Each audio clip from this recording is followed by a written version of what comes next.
toujours un plaisir de vous retrouver pour parler sport sur la télévision togolaise. Fidèles sportifs, bonjour. Au sommaire de cette édition, le Togo est présent en Côte d'Ivoire depuis hier pour la phase zonale UFOA B du championnat africain de football des moins de 15 ans. Lumière sur les représentants du pays dans cette édition. Du football encore dans ce magazine, mais cette fois-ci pour les personnes déficientes visuelles. Il s'agit du tournoi de Céci Foot organisé par l'association Voir Togo. Et nous serons rejoints par le président de la dite association au courant de cette édition.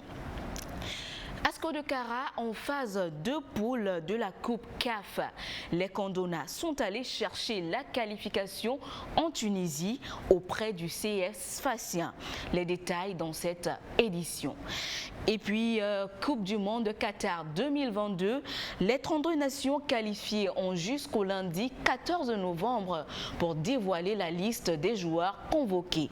Dans ce numéro, nous allons évoquer certaines de ces listes. Voilà, tout pour le sommaire. Merci de rester en notre compagnie.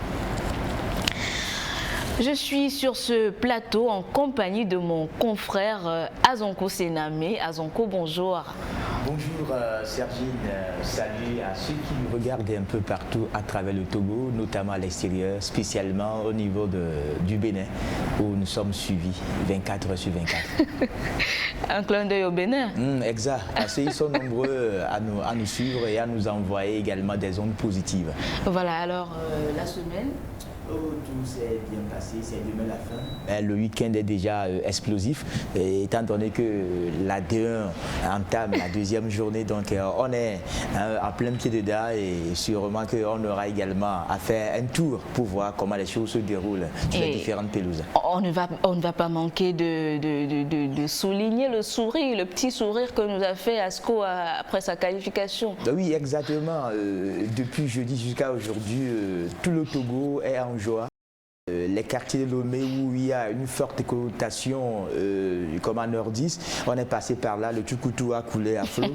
Donc ça me dit que voilà, petit à petit le football togolais revient encore devant de la scène et c'est bénéfique pour notre cher et beau pays, le Togo. Oui, voilà. Ouverture donc ce matin au centre Olympe Africa de l'atelier de renforcement de capacité des arbitres d'armes de la lutte africaine codifiée. Organisé par la Fédération togolaise de lutte en collaboration avec la Conféges, le dit atelier permettra aux arbitres d'armes de s'approprier les outils nécessaires pour un arbitrage plus professionnel. Nous écoutons les différents intervenants au cours de la cérémonie d'ouverture. Pour le démarrage d'un atelier de formation. La lutte est un sport de combat et ça oppose souvent des adversaires. Il faut quelqu'un pour réglementer et ces règles doivent être connues de tous. Donc la Fédération togolaise de lutte a vraiment cet impérieux devoir de former ces hommes et femmes qui doivent jouer ce rôle. Actuellement, la Fédération togolaise de lutte, avec ses partenaires, voudrait que les femmes prennent une part active pour cette lutte. Il faut reconnaître que d'une façon générale, depuis les temps, les femmes sont toujours restées en retrait des activités physiques et sportives.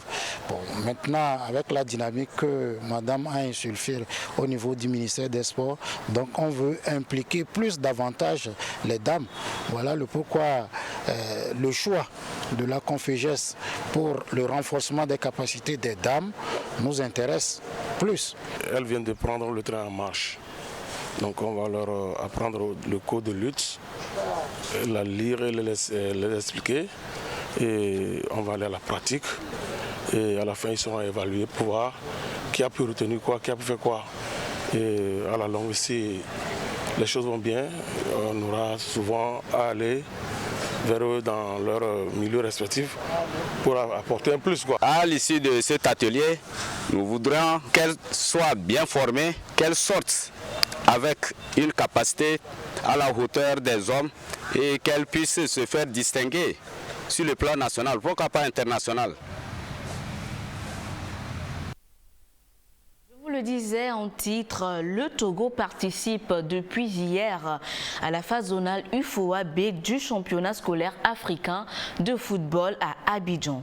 Le pays est donc représenté à cette compétition des moins de 15 ans par le CEG Atiégou chez les garçons et chez les filles par le lycée Paratao.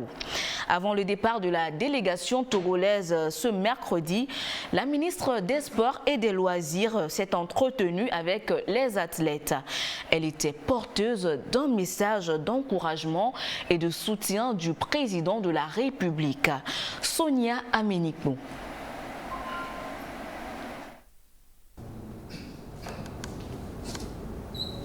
L'instant est solennel. Le ministre des Sports et des Loisirs, entouré des joueuses et des joueuses des équipes nationales scolaires. Ceux-ci pour représenter le Togo au championnat scolaire africain de football de la zone UFOA B. Et déjà, les jeunes ambassadeurs se disent prêts pour la compétition. Nous nous sentons contentes de venir ici. Plusieurs fois, nous venons faire les entraînements chaque jour. Nous sommes prêtes pour amener la victoire à notre pays, le Togo. C'est un plaisir pour moi d'aller en Côte d'Ivoire pour jouer championnat scolaire. On a fait les activités physiques et puis les jeux tactiques, conditions physiques. Nous sommes prêts pour affronter cette compétition. Ce sont des jeunes, entre 11, 12, 13, 14 ans. Bon, eux, c'est la joie totale. En fait, c'est la première fois que le Togo se qualifie et je crois qu'ils sont conscients, c'est la joie à leur niveau. C'est une compétition à 8 contre 8. Ce n'est pas à 10 contre 8 ou bien à 20 contre 8. Donc, c'est-à-dire qu'une fois que nous rentrons sur la pelouse, chaque équipe a sa chance. Donc nous allons donner le meilleur de nous-mêmes pour représenter dignement notre pays. La compétition se déroulera à Abidjan en terre ivoirienne du 11 au 13 novembre 2022. À quelques heures du départ, le ministre des Sports et des Loisirs, Dr Lydie Bessi-Caman, s'est entretenu avec la délégation afin de lui transmettre le message du président de la République. On a fait notre parcours sportif et scolaire et on n'a pas eu cette chance. Mais vous, à l'âge de 15 ans, vous avez cette chance. En vous voyant draper comme ça, quand je suis rentrée, j'ai eu beaucoup d'émotions. Ce que vous devez savoir, c'est qu'à partir de maintenant, vous n'êtes plus n'importe qui. Parce que vous sortez du Togo pour aller représenter le Togo. Donc, arrivez là-bas, mettez juste en pratique tout ce qu'on vous a appris. Et je suis certaine qu'il y a parmi vous des gens qui n'ont jamais pris l'avion, n'est-ce pas? Mais cela a été rendu possible grâce à la volonté du chef de l'État. Et il m'a envoyé ce matin pour vous transmettre ces encouragements, pour vous dire que vous pouvez aller très loin. Il vous suffit d'y croire et de puiser l'énergie en vous-même. Et il me charge surtout de vous transmettre quoi? Ces bénédictions. Les bénédictions de succès. Après 40 ans d'absence, le Togo se représente à nouveau au plan régional pour les compétitions de football des scolaires. Le pays se retrouve dans le groupe A aux côtés de la Côte d'Ivoire et du Bénin. Le groupe B est composé du Burkina Faso, du Niger et du Ghana. Oui, voilà donc Azonko, après 40 ans, le Togo qui renoue avec cette compétition de football pour les moins de 15 ans. Et même s'il faut déjà dire que d'entrée de jeu, le Togo a raté son entrée à cette compétition. C'est déjà un bon départ après 40 ans d'absence. Oui, Sergine, c'est vrai. Il faut préciser le contexte dans lequel ces pépites togolaises ont participé à ce tournoi. Tout est allé très vite, et puisqu'on ne voyait pas cette compétition venir, dans la mesure où on parle de 40 ans, nous étions encore très très jeunes. On n'a même pas l'âge là. Ça veut dire que jadis, avant nous, il y avait une équipe qui a déjà fait son temps. Mais après 40 ans, avec un nouveau staff qui est aux affaires, notamment Madame la ministre des Sports, qui en fait beaucoup, et surtout l'opportunité que le chef de l'État, Faure Gnassingbé, qu'on salue au passage, a pris sur lui de pouvoir déplacer ces pépites-là avec nos propres moyens. J'ai la chair de poule quand je vois ces jeunes-là monter dans l'avion. Déjà, c'est historique par rapport à leur CV. Eux également peuvent en parler à leur progéniture. Pour une fois, en 2022, ils ont pris l'avion pour le Togo. C'est déjà un fardeau sur leurs épaules de pouvoir représenter notre Togo en Côte d'Ivoire. Mais sauf que hier, d'entrée de jeu, sur les deux tableaux, on a eu 7 buts. 3-0 pour les garçons et 4-0 pour les filles. D'une manière générale, au-delà du score, on doit retenir quand le positif. Parce que l'essentiel, comme on le dit souvent, ce n'est pas de participer, mais de pouvoir acquérir un peu quelques expériences. Ça veut dire que voilà, les années qui viennent, à force de jouer ces championnats interscolaires, ces championnats, ce sont quand même des équipes qui ont brillé au courant des championnats scolaires, puisque ce sont des équipes championnes à l'issue de ces championnats-là. Voilà, et on a vu ces équipes évoluer ici, d'abord en phase zonale, en phase préfectorale et en phase régionale. Et au niveau de chaque équipe du genre scolaire, ce que j'ai beaucoup aimé, c'est le respect de l'âge en termes de la rigorosité. La DISU représentée par M. Zibou Ayouba a veillé à ce que ces pépites-là, c'est leur âge réel qu'on a coché pour participer à ces championnats. Aujourd'hui, ils sont champions du Togo, mais sauf qu'ils n'ont pas pu défendre réellement comme on le veut parce qu'ils n'ont pas eu d'abord le temps, à ma foi, et secondo, tout est allé très vite. Maintenant, qu'est-ce qu'ils vont faire pour la deuxième journée qui commence dès aujourd'hui et voilà, la troisième journée. Tout n'est pas encore perdu, on peut encore espérer. Bon, on espère, même si à l'horizon, on n'attend pas à escorter les résultats qu'on veut, mais l'essentiel c'est qu'au sorti de ces différents championnats et tournois, ces jeunes-là sortiront ragayadi et de retour, voilà, cette plus-value-là sera déversée sur les autres. Et je crois que partant de là également, il y aura la régularité par rapport à la participation du Togo et également pour ces championnats qui démarrent dans quelques mois au Togo, les différents établissements, les différentes écoles, les états-majors vont se préparer de fond en comble pour que les équipes qui seront championnes, que ce soit au niveau des 8-13, des 8-15 et même au niveau des 8-19 là, puissent se préparer dans les bonnes conditions et de représenter Dijon. Parce que ça fait longtemps qu'on a pu scruter ce genre de compétition, même au-delà de même au-delà des compétitions hors territoire. Avant on jouait le tournoi Western Union des cadets où on détectait les pépites qui un temps soit peu faisaient comment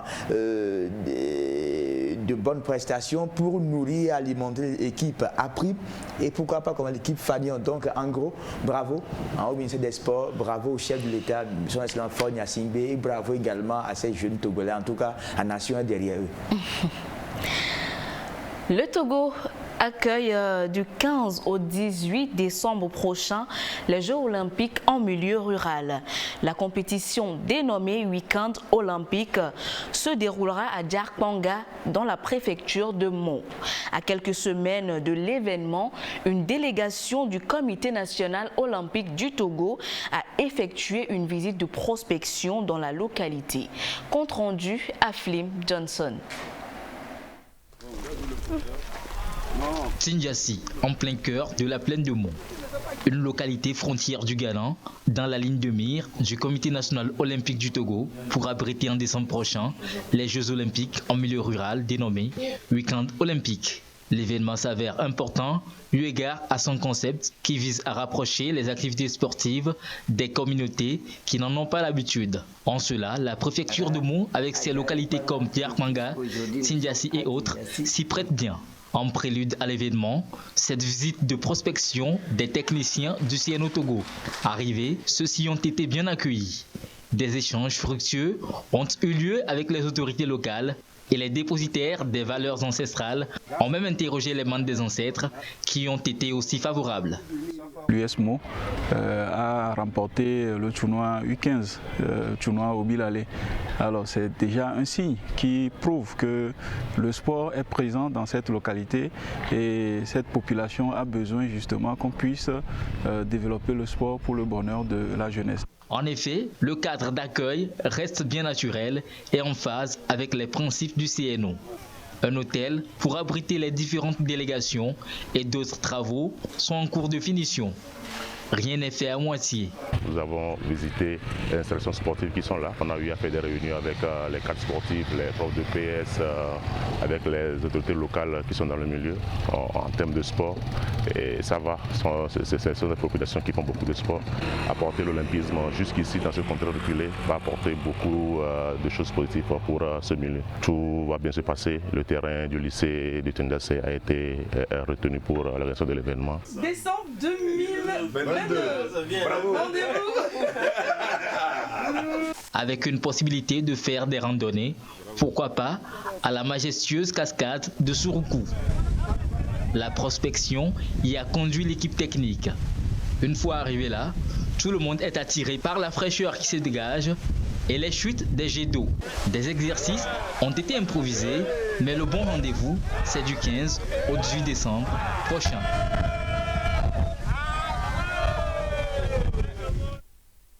Oui, voilà donc à Zonko, le comité national olympique qui se déporte jusqu'à la préfecture de Meaux pour un week-end olympique. Ah oui, c'est une bonne nouvelle que le CN Togo basé à Lomé se déplace jusqu'à ce qu'on appelait au départ le 6e continent. Nous sommes à Djarkbanga. Dans ce cadre idéal, apprécier un peu la beauté autour. Ah oui, je crois que ça va drainer beaucoup de monde. En tout cas, moi, j'aimerais bien y aller. Nous y serons parce que nous irons voir ce qui se passe de la plaine du Meaux. Et aussi, ce sera une plus-value en termes d'investissement parce que les gens viendront louer les hôtels, les touristes seront là, ça va booster également l'économie de la zone. Et je crois également, c'est pour dire qu'aujourd'hui, au coin, un milieu voilà, n'est oublié dans ces politiques sportives togolaises, que ce soit au niveau du CNO, au niveau du football. La preuve même, ils l'ont dit, l'équipe U15 de la zone a remporté le tournoi pour la relance. Exactement. Donc c'est pour dire aujourd'hui qu'il y a une teinture sportive qui a commencé par naître au niveau de la zone. Et forcément que dans 2 semaines, toute la population de Djarkbanga sera mobilisée pour accueillir les gens pour ce week-end olympique qui déjà donne de la salive. Le rendez-vous est donc pris pour le 18 décembre dans la préfecture, dans la préfecture de Meaux à Djarkbanga. Des acteurs sportifs nationaux étaient en atelier ce mardi à Lomé. La rencontre placée sous l'égide du ministère des Sports et des Loisirs a débouché sur la validation de l'arrêté portant création, attribution et fonctionnement d'une direction technique nationale au sein des fédérations sportives. Le test vient corriger les dysfonctionnements constatés dans le management technique et administratif des fédérations sportives nationales. Compte rendu à Flim Johnson.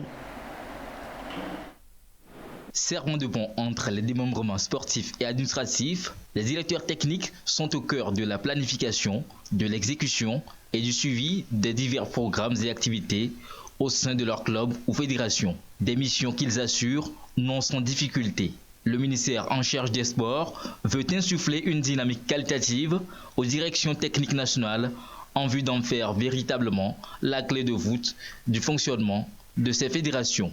À ce panel, l'arrêté portant création, attribution et fonctionnement d'une direction technique nationale au sein des fédérations sportives est soumis à validation. Le diagnostic effectué par notre département a prouvé qu'au niveau de toutes les fédérations sportives nationales, il y a des carences constatées au niveau non seulement de la détection des talents, également dans la formation de ces talents et dans la constitution même des équipes nationales. Nous trouvons quand même pour essayer d'élaborer un test juridique pour encadrer cet aspect technique. La mécanique est donc en branle. Le présent arrêté définit les critères d'éligibilité et les profils des directeurs techniques des fédérations sportives.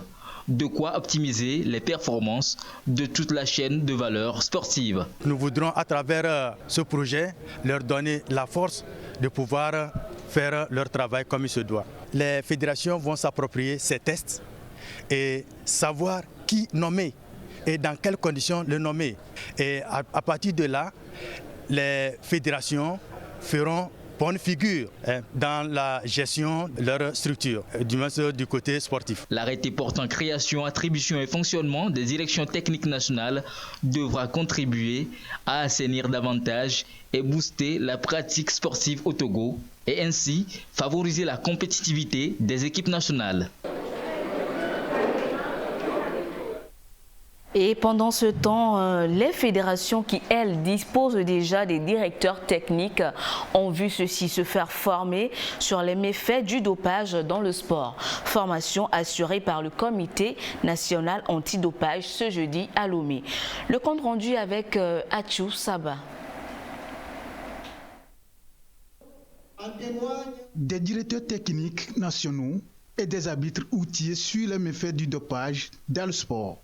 Durant 2 jours, ces techniciens vont se pencher sur les nouvelles approches de procédure pour lutter efficacement contre l'usage des substances interdites par les sportifs pour booster leur performance. Le dopage, c'est un mal qui gangrène le monde sportif.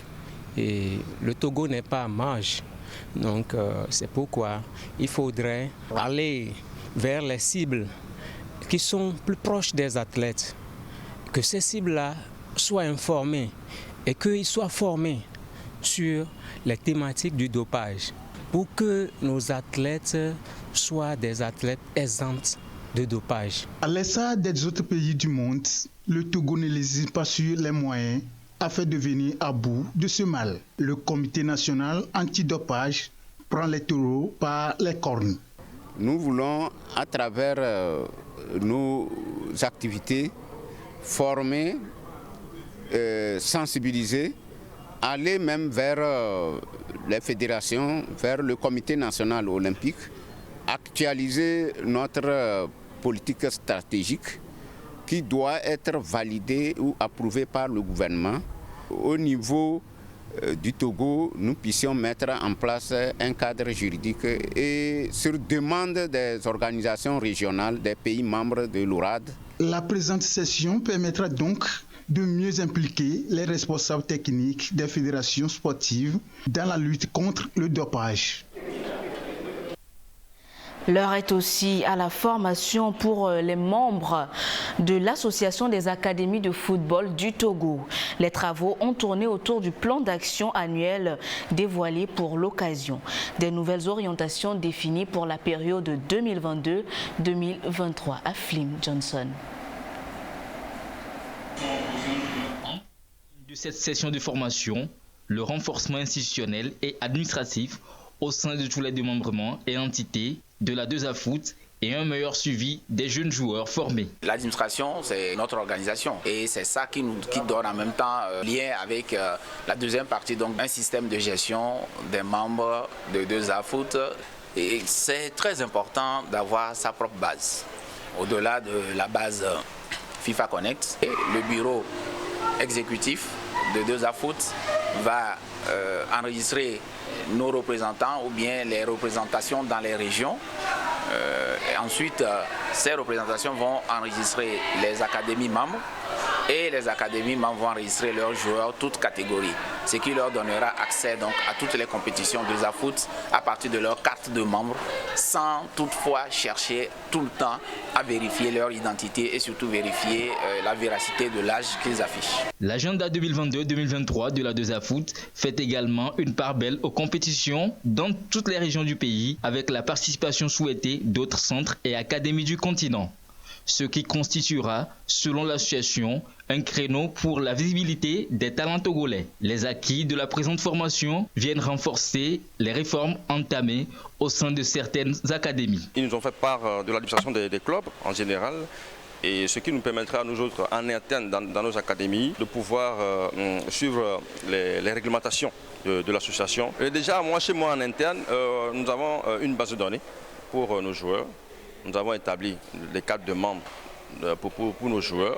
Avec la formation qu'on vient d'avoir, nous comptons améliorer l'ensemble de l'administration pour être en règle avec l'association 2A Foot. Le contenu du plan d'action 2022-2023 de la 2A-Foot prend en compte d'autres préoccupations en lien avec sa vie et son fonctionnement, notamment l'enregistrement et l'homologation de nouveaux membres, ainsi que l'attribution du label de qualité promotion football à la base.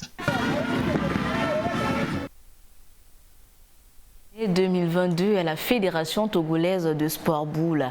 Il y aura un concours puis le championnat national.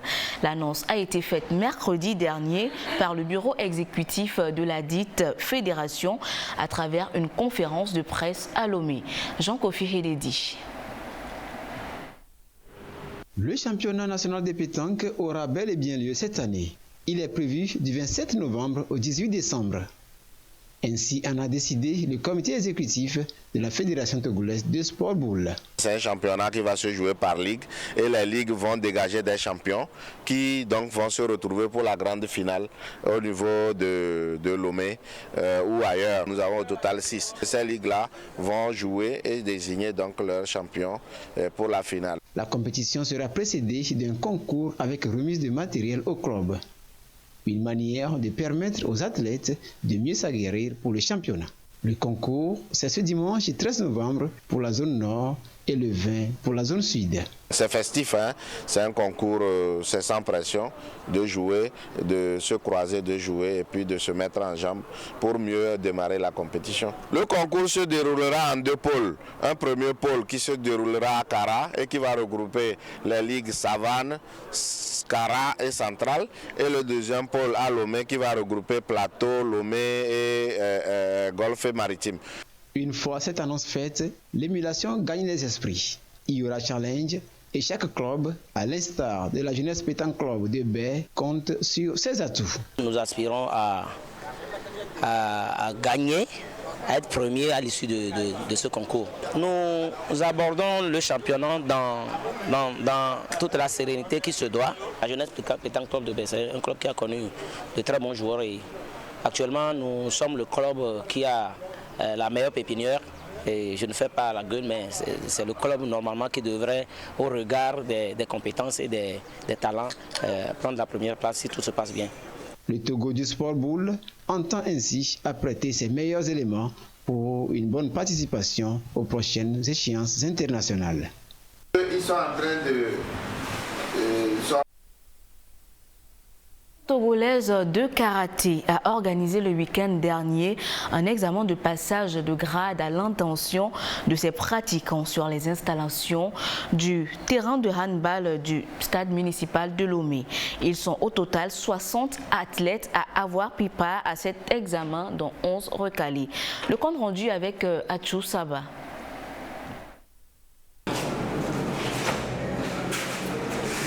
Les autres karatékas togolais ont passé un examen de passage de grade de ceinture noire. Ce test de grade a mis un accent particulier sur le travail technique et la pratique sous la supervision des maîtres. L'athlète Bagou Priska, elle, ambitionne d'obtenir son premier dan de la ceinture noire. Je pense être toujours la première quand c'est toujours mon ambition depuis que j'ai commencé le karaté. J'essaie de surpasser les capacités précédentes pour pouvoir être retournée quand c'est un peu plus mondial. La mission assignée à cet examen de passage de grade est d'avoir une liste des pratiquants qui ont la ceinture noire. Le niveau des participants est déjà apprécié par les examinateurs. Ça fait 4 ans que la Fédération togolaise de karaté n'a pas procédé à l'évaluation de ces pratiquants. Et donc dans notre programme de saison, nous avons prévu un examen en mai et puis en septembre que nous avons dû décaler en octobre. On va réévaluer le niveau de nos pratiquants. Les ceintures noires surtout, parce que la ceinture noire c'est un diplôme d'État, nous avons un bon niveau pour les pratiquants. Et perspective même, nous avons bientôt en décembre la Coupe du Togo. En attendant des lendemains meilleurs, la Fédération togolaise de karaté pense répéter ces genres d'examens de passage de grade en vue de mettre sur pied une équipe nationale compétitive. Donc, retour sur ce plateau, nous sommes rejoints par le confrère Robert Edor. Robert, bonjour. Bonjour, Xavier, salut à tous. Ravi de te retrouver parmi nous. Ben, c'est un plaisir partagé, hein. Je suis content, c'est la maison, donc c'est un retour, c'est un feedback, donc voilà, c'est un plaisir. Voilà, nous sommes aussi avec le président de l'association Voir au Togo, Monsieur Jean-Luc Chabot. Bonjour.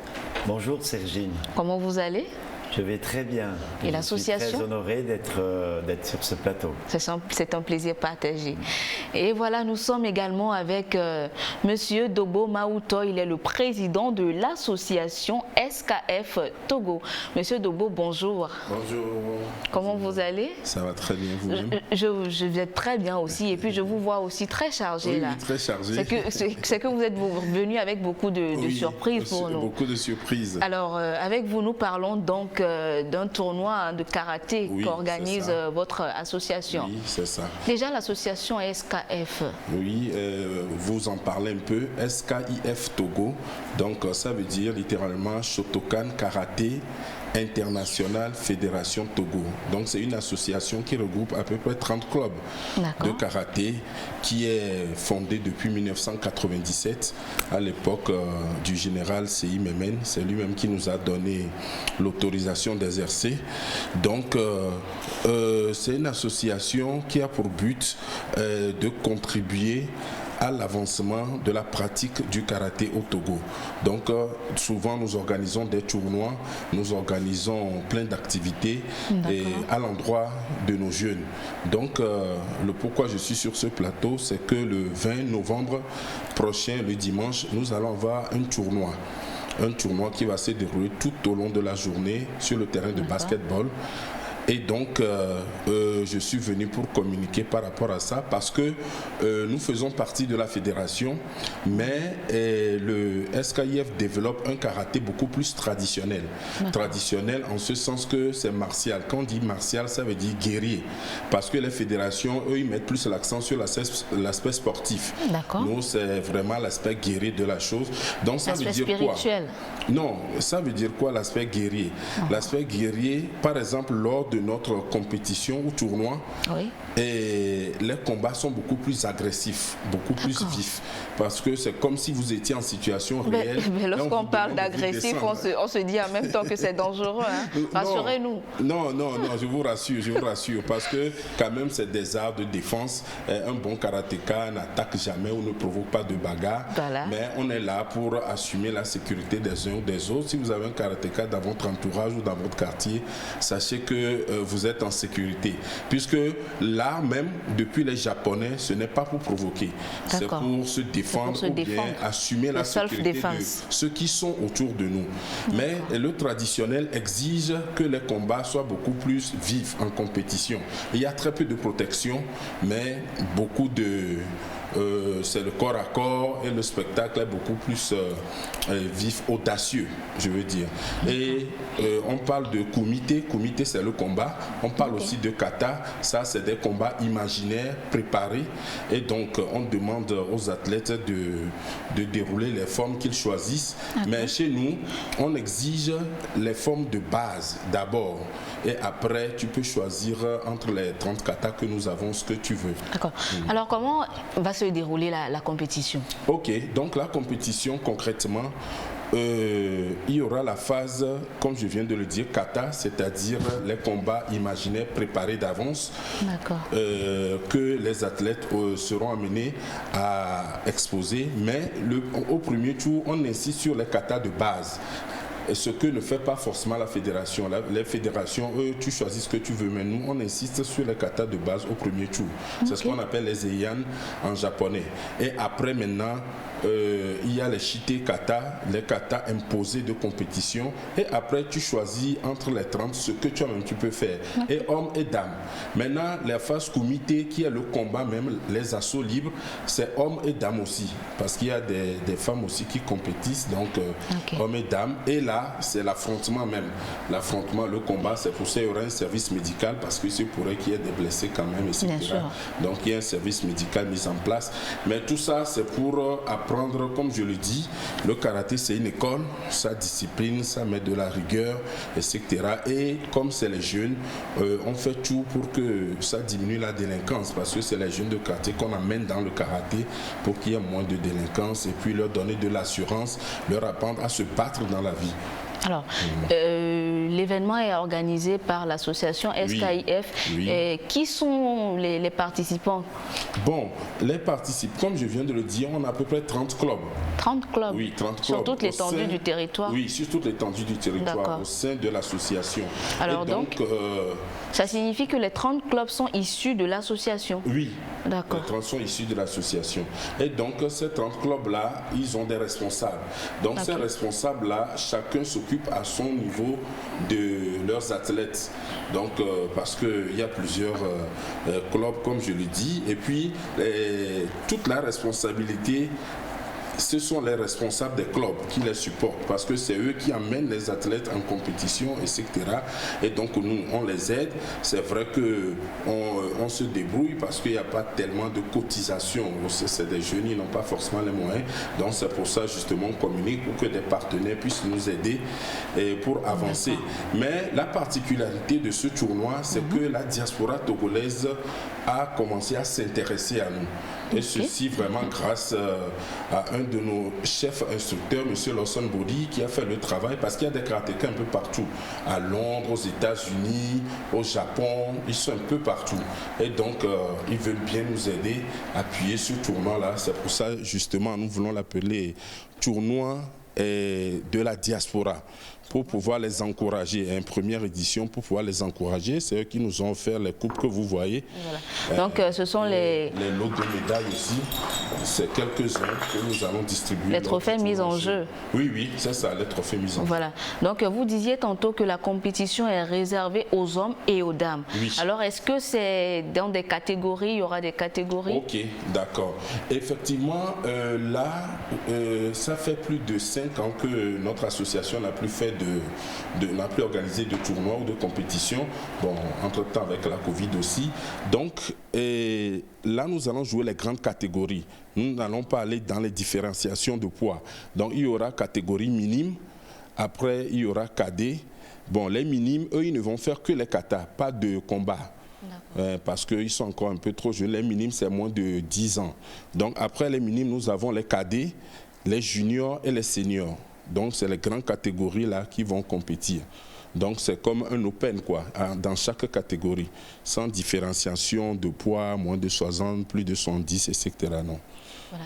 Et quel est l'objectif que recherche l'association en organisant cette compétition? Ok, donc l'objectif déjà, c'est des activités que nous menons. Le premier avantage, c'est que SKIF Togo est affilié au Japon.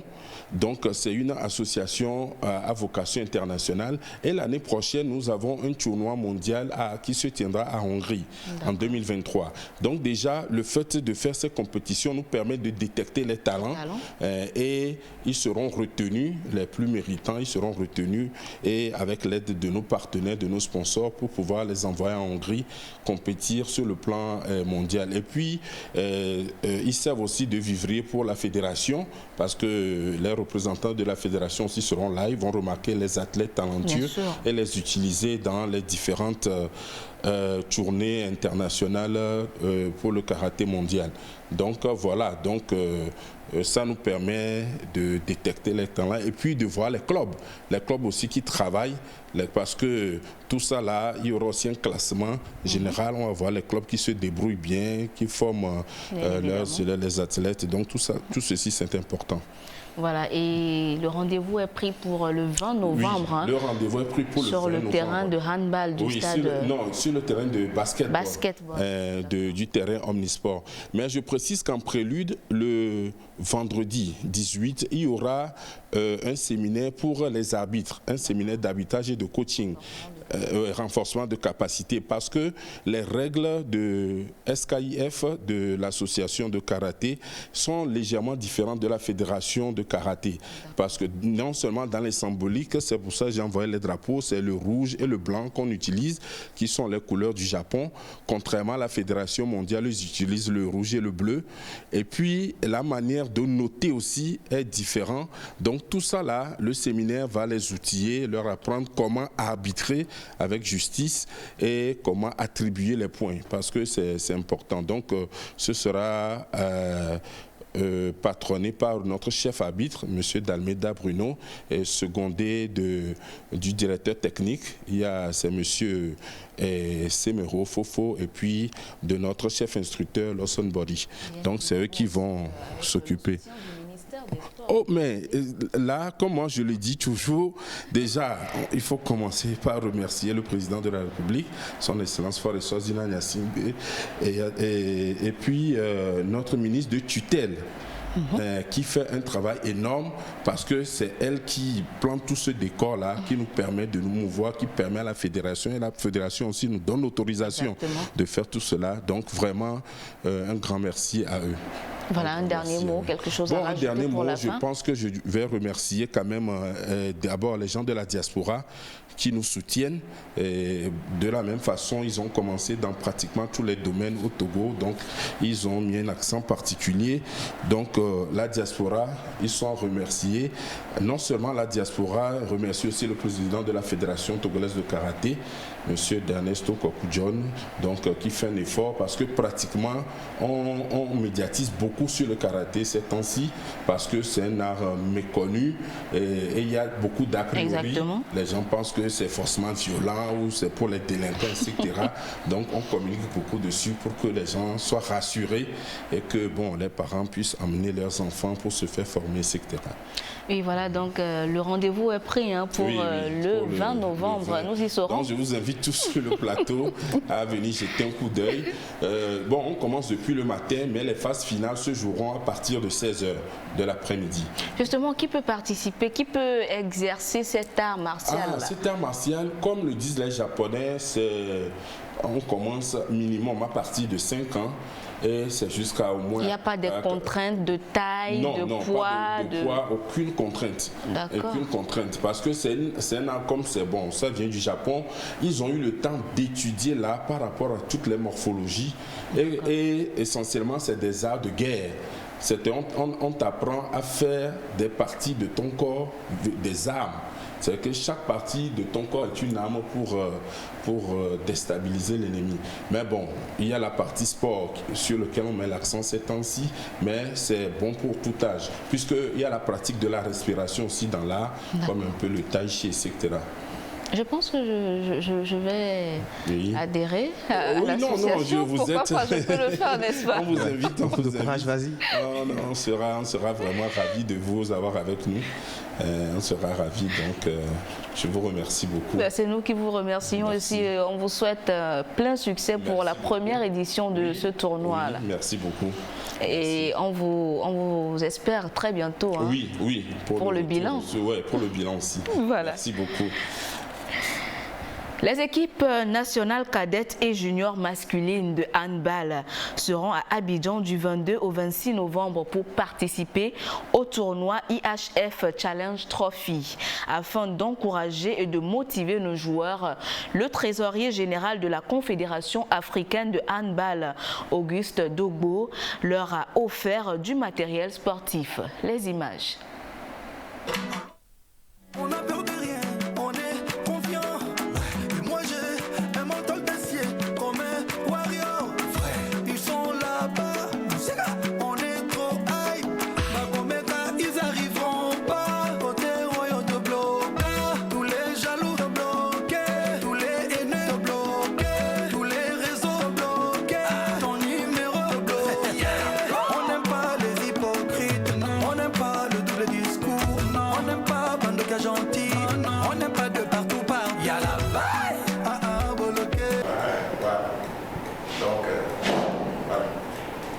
Merci beaucoup.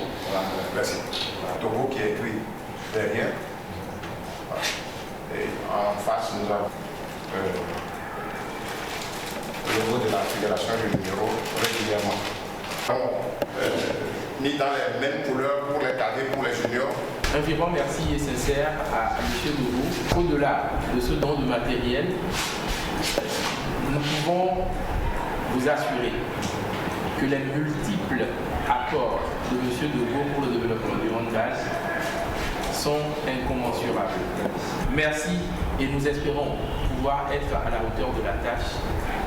À nos enfants, nous souhaitons beaucoup de courage, beaucoup d'abnégation. Ils sont sur le terrain et nous espérons que leurs encadreurs pourront leur donner les conseils et leur insuffler l'énergie nécessaire afin qu'ils puissent revenir ici au Togo pour honorer le drapeau togolais à travers leurs prestations et au-delà, à travers leur attitude et leur comportement tout au long du tournoi. Les frais de transport, d'hébergement en Côte d'Ivoire sont pris en charge par la Fédération internationale. On nous demande de préparer nos équipes et de nous équiper pour venir participer à ce tournoi. Et quand nous avons fait le tour au niveau de la Fédération togolaise de handball, du matériel dont ils disposent, nous ne pouvons pas représenter notre pays avec ce matériel-là. Donc cela nous a fait réfléchir et dire qu'il faut qu'on aide cette fédération à être à cette compétition dans de très très bonnes conditions. Je crois que c'est un président américain qui l'a dit. Ne demandez pas toujours ce que votre État fait pour vous, mais ce que vous faites aussi pour votre État ou bien pour votre pays. Donc je crois que c'est ce qui est en train de me mouvoir à aller dans ce sens. Et je demande à ce que les autres qui aussi sont aussi passés par d'autres disciplines ne baissent pas les bras et qu'ils aident les jeunes qui veulent faire du sport.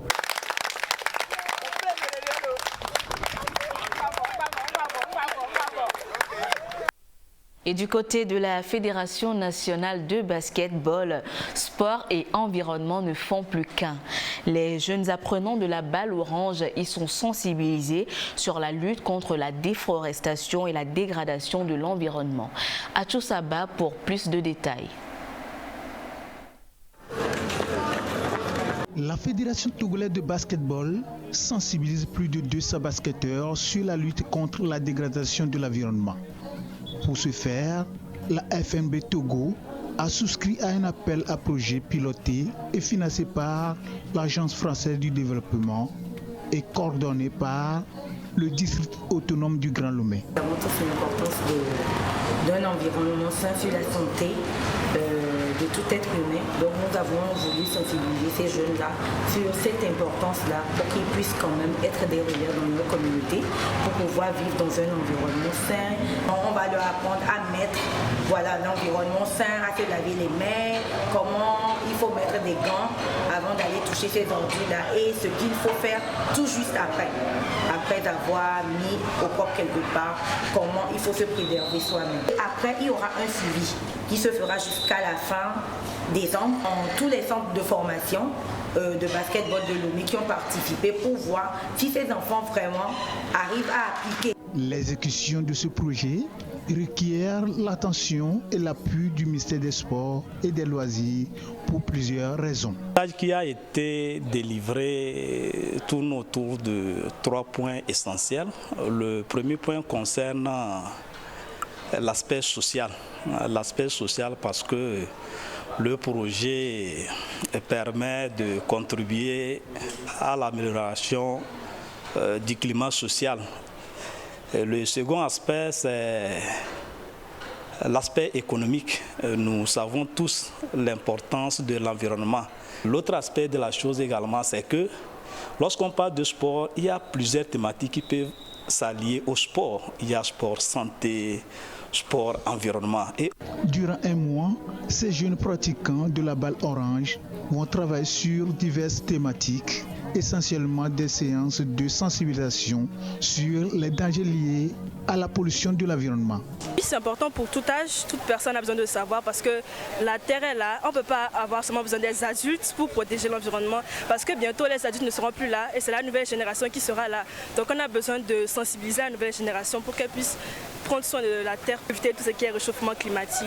Oui, le basket c'est très intéressant. Je trouve que c'est un bon sport, que ça permet de se dégourdir et je trouve ça joli à voir en général. Le basket c'est vraiment un jeu qui m'intéresse. Démarré le 5 novembre, ce camp de basketball prendra fin le 3 décembre 2022. Page football et c'est juste derrière ceci.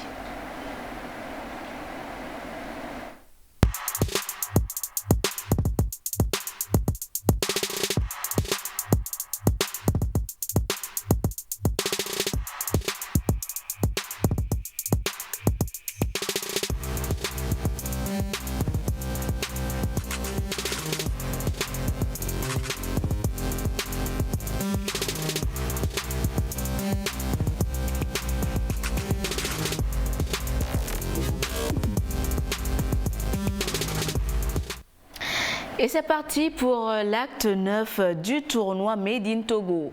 Les responsables de ce tournoi ont procédé ce mercredi au tirage au sort des différentes poules. Atou Saba pour le reportage.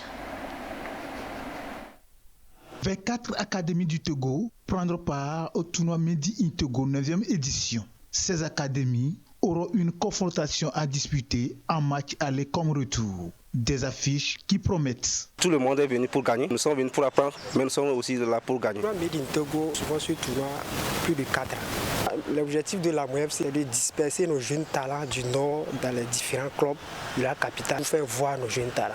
La Fédération togolaise de football jouera sa partition de la 9e édition du tournoi Made in Togo. La FTF met à la disposition du comité d'organisation plusieurs gagés. Les académies sont plus nombreuses, comme il y a des innovations, notamment les arbitres que nous allons primer. Pour cette édition, nous allons choisir non seulement le meilleur joueur, le meilleur buteur, mais aussi le meilleur sifflet. Et donc, c'est un plus pour encourager nos jeunes arbitres qui, au travers de nos tournois, se forment et d'être beaucoup plus excellents et pourquoi pas d'aller à un niveau plus élevé. L'objectif du tournoi Made in Togo est de mettre les joueurs en vitrine. La 9e édition du tournoi Made in Togo va démarrer le vendredi 18 novembre prochain et prendra fin le 8 mars 2023. Les stades municipaux de Lomé et d'Agué sont retenus pour cette compétition. Fanatique Gossou, et c'est déjà parti pour la 9e édition, ça passe vite et toujours grandissant. Ah oui, toujours grandissant avec beaucoup d'innovations. Ce qui est Fanatique Gossou, on le connaît depuis longtemps. Il avait démarré avec ceci aujourd'hui, avec ce tournoi l'année passée qui a pris le nom de tournoi Made in Togo Trophée Colonel Guy Akbovi, dont la finale a eu lieu le 1er mai entre FSA et puis VDS, remporté par VDS. Aujourd'hui, c'est le club de Bekmota qui remet son titre en jeu, mais je crois également que plus les années passent, Fanatique Gossou essaie d'innover et d'attirer plus beaucoup de public vers. En tout cas, vivement que ces pépites qui sortent de cette tournoi-là puissent être une plus-value pour nos différentes, comme ça a été fait, nos différentes sélections, que ce soit cadettes ou encore junior. Mais encore une fois, félicitations à Fanatique Gossou et vivement que que les meilleurs pépites sortent de là pour nous aider à combler le trou, le vide par rapport à cette recrudescence en termes de talent par rapport aux attaquants aussi. Ambiance sportive mercredi dernier au centre d'hébergement et d'apprentissage des aveugles et malvoyants de Palimé.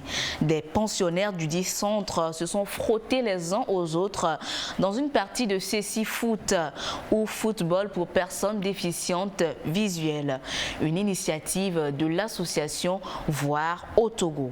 Le résumé avec Aflim Johnson. Au centre d'hébergement et d'apprentissage pour aveugles et malvoyants de Palimé ce 9 novembre, du Cécifoot ou football pour personnes déficientes visuelles. Pour la plupart des joueurs, essentiellement des pensionnaires du centre, l'exercice est nouveau, mais pas pour Christophe et Pedro. Je pratique le Cécifoot depuis maintenant 6 ans. Au niveau national, ça va faire 4 ans. C'est de la joie, c'est du bonheur, c'est un grand moment de partage. Ici, on a trouvé qu'il y a du potentiel, vraiment, je suis content. En tout cas, parce que les jeunes et les malvoyants qu'on a acquis, on a présenté le 6 foot, ils ont très envie, il y a vraiment beaucoup de potentiel. Et on aimerait qu'à l'avenir, si vous pouvez soutenir ces jeunes-là, les malvoyants et les aveugles, pour qu'ils puissent continuer ce sport. Le CC Foot trace donc ses sillons sur le sol togolais grâce à l'association française Voir au Togo. Cette dernière se fait remarquer depuis plusieurs années à travers diverses actions en faveur des personnes déficientes visuelles du Togo. Le centre d'hébergement et d'apprentissage des aveugles et malvoyants de Palimé, un symbole de son engagement, est doté de nouvelles installations, notamment une salle d'études et une cuisine. De nouvelles commodités pour un mieux vivre des pensionnaires. Il y a des maisons où il n'y avait même pas d'air sanitaire, des maisons qui ne contenaient même pas d'eau. Ce centre nous aide beaucoup à faire du bien en logement. Ce centre évolue de jour en jour. Comptant 12 pensionnaires à ce jour, le centre d'hébergement et d'apprentissage des aveugles et malvoyants de Palimé, encore peu connu du grand public, a pour défi d'accueillir à l'avenir davantage de personnes déficientes visuelles. Oui, voilà, nous sommes en compagnie du président de l'association Voir au Togo, Monsieur Jean-Luc Chabot. Monsieur Chabot, forcément ému après avoir revu ces images. Tout à fait, oui, je crois que ça retrace bien ce qui s'est passé mercredi au Collège protestant de Palimé.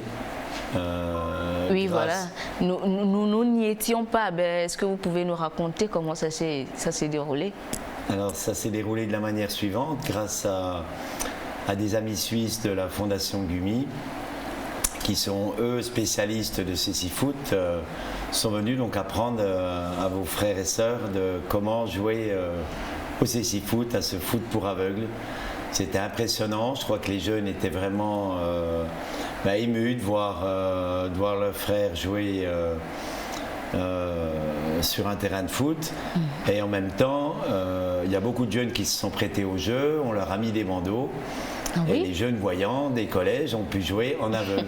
C'est intéressant. Donc c'était très intéressant et pour nous c'était important qu'on accorde de l'importance donc à ces aveugles et malvoyants dont nous nous occupons depuis quelques années.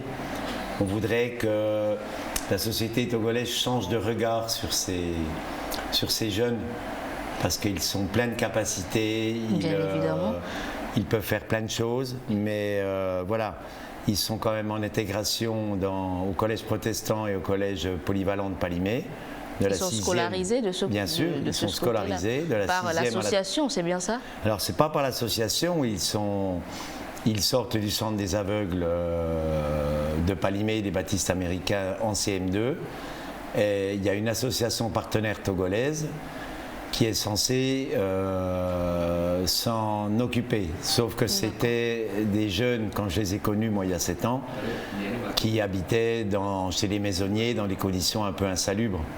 C'est pourquoi l'association Voir au Togo, qui est née en avril 2016, a décidé de construire ce centre que vous avez vu tout à l'heure pour leur donner des bonnes conditions. Donc maintenant, ils mangent à leur faim, ils ont des études surveillées par un éducateur. Et donc nous, notre rôle, association française, c'est de leur donner les moyens pour qu'ils puissent, à moyen terme, s'intégrer dans la vie active. Donc comment? Donc là, pour l'instant, on s'occupe des études et tout ça. Et nous, ce qu'on voudrait, c'est leur donner des moyens de fonctionnement. Donc à ce sujet, il faut créer des AGR, activités génératrices de revenus. Donc pour l'instant, nous allons démarrer une case en vue de la louer et nous avons encore envie d'en faire une deuxième pour la louer si nos partenaires continuent à nous aider, c'est-à-dire la région de Bourgogne-Franche-Comté en France, la ville de Besançon où je réside et la fondation Gumi Mainli. Alors, le tournoi organisé, le tournoi de CC Foot organisé, c'est dans quel but? Est-ce que c'est une activité qui rentre dans le cadre des activités que vous menez au sein de cette association? Quel est l'objectif, le but visé en organisant ce tournoi? Alors un des objectifs, c'était déjà de faire connaître cette activité. De Cécifoot. De Cécifoot et peut-être à l'avenir qu'il y ait de temps en temps des tournois d'organiser et que les jeunes voyants puissent aussi soient partie prenante pour aider donc nos jeunes hébergés. Et je ne voulais pas oublier de dire que la fondation qui est actuellement à Palimé, de 15 aveugles et voyants suisses que l'on héberge pour l'instant. 15 hein. Oui, ils sont venus à 15 pour une semaine. D'accord. Donc c'est pourquoi on a pu organiser cela. 15, c'est-à-dire qu'on parle bien là du centre? Alors, c'est pas du centre, on parle des amis suisses que nous accueillons toute la semaine, qui nous ont organisé, qui nous ont aidés à organiser le tournoi. Et ils nous ont mis à disposition 2 tandems. C'est quoi des tandems? Ce sont des vélos doubles. Donc c'est un voyant, un aveugle. Donc il y a plein de jeunes des 2 collèges et du voisinage qui ont découvert ce vélo un peu magique. Pour nous, c'est un sport de prédilection pour aveugles. Donc on les a laissés nos amis les ont laissés à disposition du collège protestant. Et on voudrait que dans le cadre des activités d'EPS à venir, il y a le tandem de temps en temps, qu'il y a du Cécifoot, mais pour tout un chacun, pas forcément pour les aveugles et malvoyants. Bien sûr. Donc voilà un petit peu pour nous donner de la visibilité pour le centre d'hébergement qui devrait encore, pour l'instant on accueille 12 jeunes, mais qui devrait encore grandir. Est-ce qu'il existe aussi des compétitions de Cécifoot au niveau international? Bien sûr. Christophe que vous avez entendu tout à l'heure sur le terrain, il fait partie de l'équipe suisse et il est champion d'Europe. Champion d'Europe? Oui, bien sûr. Il y a des compétitions de tous les pays. Il y a des championnats d'Europe, il y a des championnats du monde. Donc oui, c'est très intéressant. Alors est-ce que c'est une formation, les jeunes du centre ils vont bénéficier d'une formation continuelle dans la matière? C'est ce qu'on voudrait à l'avenir, mais après il faut qu'on trouve des bénévoles qui viennent nous prêter main forte, parce que pour l'instant on est un petit peu, esselés. On est un petit peu esselés, mais dans l'avenir c'est ce qu'on voudrait, que les jeunes fassent du tandem aussi régulièrement. Et moi, un de mes rêves, c'est de les amener aux Paralympiques. Oui, moi maintenant, la difficulté ou bien, pour moi, le tandem, pour l'exercer, il faut un voyant et un malvoyant, c'est ça, n'est-ce pas? C'est ça. Donc il faut que l'on trouve des bénévoles autour de l'association togolaise partenaire pour qu'ils puissent profiter de ces entraînements. Et on a des jeunes qui sont sportifs, volontaires. Et moi, je pense que dans quelques années, on pourrait les amener aux Paralympiques.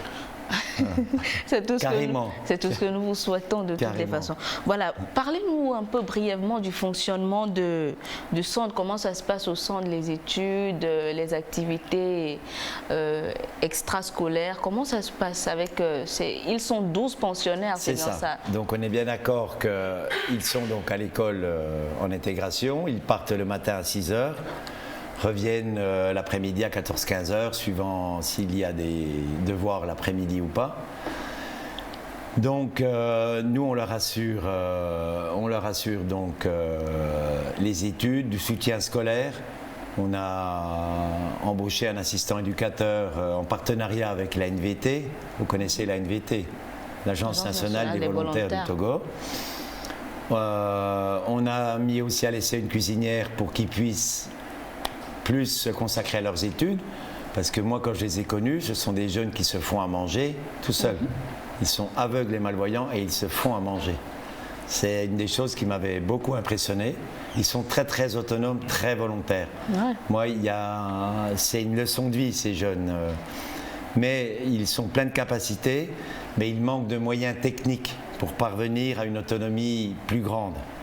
Et notre souhait le plus cher, ça serait de les suivre au campus pour qu'ils aillent au moins faire une licence et puis qu'ils puissent rentrer un jour dans la vie active de votre pays. Et c'est ce pourquoi on est là et c'est ce pourquoi on s'active et c'est ce pourquoi on cherche toujours des aides. Ben, il faut quand même, bon, votre avis, vous, par rapport au regard que porte la société justement sur ces personnes en déficience visuelle. Il faut quand même dire que les mentalités ont évolué. Hein. Alors, les mentalités évoluent, mais vraiment doucement. C'est pourquoi ce tournoi de Cécifoot, c'est pourquoi je pense que c'est un handicap qui fait peur. La déficience visuelle, ça fait peur parce qu'on dit quelqu'un qui ne voit pas, mais il ne peut rien faire. Alors que c'est faux. Justement, c'est faux. Très faux. Il peut faire les mêmes choses que nous, mais en lui donnant des moyens aussi techniques à l'école pour qu'il puisse évoluer comme tout un chacun. Donc on a bien vu à travers le pays, là, on est allé se promener avec les amis à Dzobégan, on est allé un peu partout, on était à la cascade de Wamé, et quand on arrive, on nous dit mais non, mais ils ne vont pas pouvoir descendre à la cascade, c'est pas.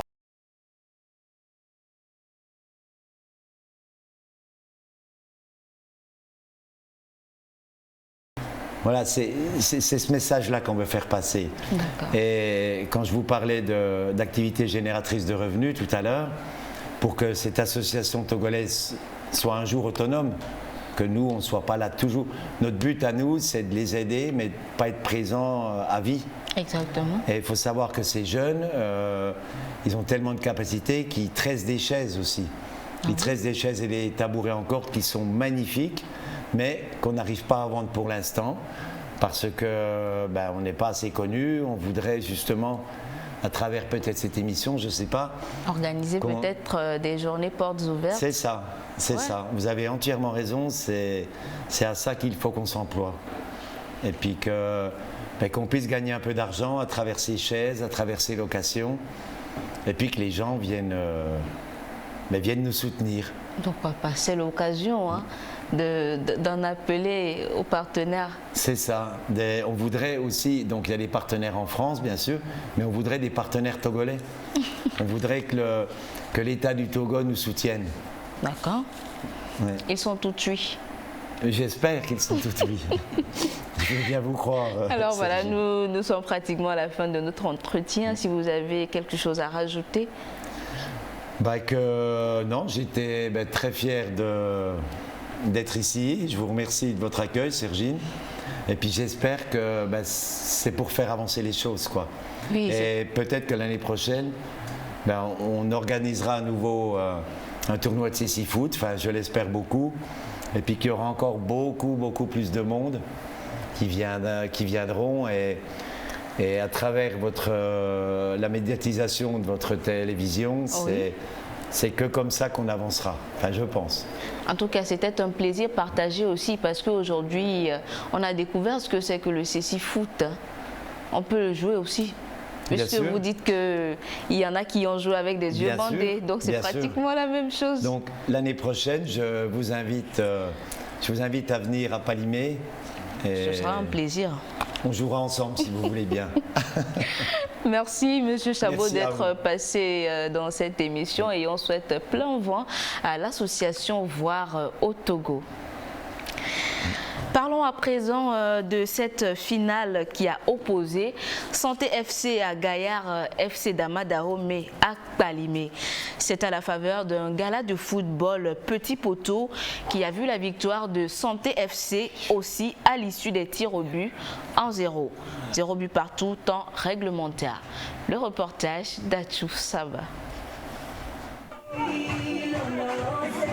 C'est dans une ambiance festive que les Gaillards d'Amadahomey et Santé FC ont joué la finale de ce gala du football. Dès l'entame du jeu, Santé FC en bleu multiplie des offensives. Par contre, les hommes d'Amadahomey jouent les frais à main. Durant 2 fois 30 minutes, aucune des deux équipes n'a réussi à marquer. Au terme du temps réglementaire, le score est de 0 but partout, renvoie ainsi les deux clubs à la séance des tirs au but. Séance remportée par Santé FC, un tir contre 0. Joe qui va tirer sur le poteau. Séance de tir au but, 1 contre 0 du côté de cette formation. C'est passé le premier défi de le tournoi, bien le gala de football organisé par Cécifoot et partenaires crois que l'organisateur même fait partie de notre équipe. Il nous a sollicité, on est venu. C'était pour la pré-inauguration de ce joyau et synthétique pour lequel nous sommes venus. Et je crois que on a joué le gala, on a eu la coupe pour être actif. Je n'ai jamais. Finale de ce gala du football. Dès l'entame du jeu, Santé FC en bleu multiplie des offensives. Par contre, les hommes d'Amada Homé jouent les frais à main. Durant 2 fois 30 minutes, aucune des deux équipes n'a réussi à marquer. Au terme du temps réglementaire, le score est de 0 but partout, renvoie ainsi les deux clubs à la séance des tirs au but. Séance remportée par Santé FC, un tir contre 0. Joe qui va tirer sur le séance de tir au but, 1 contre 0 du côté de cette formation. J'ai passé l'après-midi pour jouer le tournoi, bien le gala de football organisé par Gilles Foot et partenaires. Je crois que l'organisateur même fait partie de notre équipe. Il nous a sollicité, on est venu. C'était pour la pré-inauguration de ce joyau et synthétique pour lequel nous sommes venus. Et je crois que on a joué le gala, on a eu la coupe pour être actif. Je n'ai jamais un stade comme celui-ci en merveille. Je ne peux que saluer. Cette finale marque l'inauguration de ce centre multisport.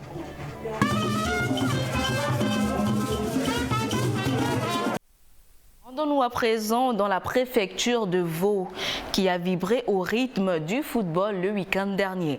Direction d'abord Djekotoué dans la commune Vaud 1 pour vivre l'ambiance du démarrage de la 2e édition du tournoi à l'Olédou Vaud. Un match inaugural qui a vu la victoire de Union FC de Djéi devant Lumière FC de Zoli Kopé sur la plus petite des marques, 1-0. Jean-Kofi Hededi.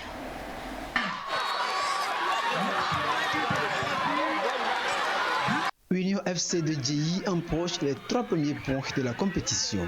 Tournoi à l'Olédou Vaud. Les Verts ont su exploiter les coups de pied arrêtés pour y parvenir. La partie âprement disputée n'a pas connu de conclusion heureuse à travers les multiples combinaisons de part et d'autre.